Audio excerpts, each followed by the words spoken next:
खबरों के निष्पक्ष विश्लेषण के लिए सब्सक्राइब करें Jantantra TV and press the bell icon. Never miss any update. UP में उपचुनाव है और महज कुछ दिन पहले कोरोना रिपोर्ट नेगेटिव आने के बाद ही केशव प्रसाद मौर्य ने उपचुनाव में बीजेपी का परचम फहराने के लिए मोर्चा खोल दिया है। रिपोर्ट देखिए।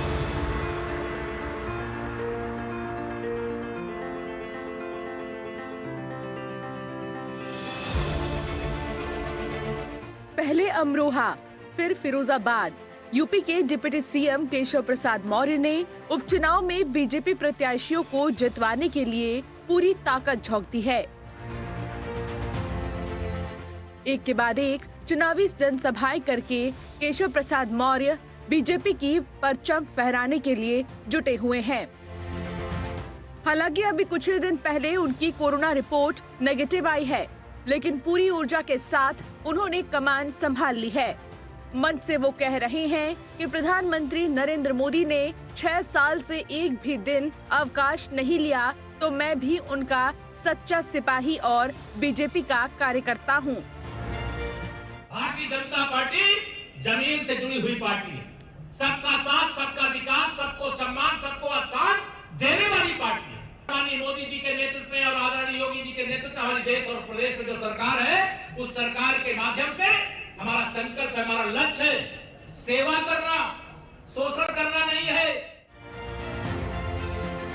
अपनी चुनावी जनसभाओं में केशव प्रसाद मौर्य ने परिवारवाद पर सवाल खड़े किए, एसपी और बीएसपी के परिवारवाद पर प्रहार किया और साथ ही लोगों से अपील की कि जातिवाद ताकतों को हराने के लिए बीजेपी को मजबूत करना होगा।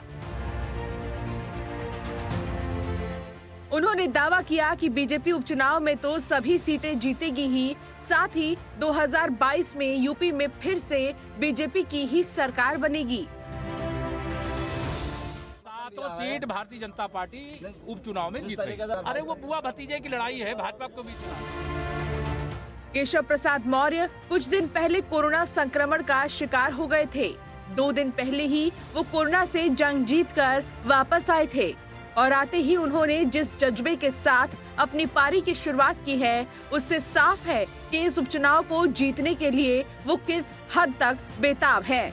Bureau report, Jantantra TV. खबरों के निष्पक्ष विश्लेषण के लिए सब्सक्राइब करें Jantantra TV and press the bell icon. Never miss any update.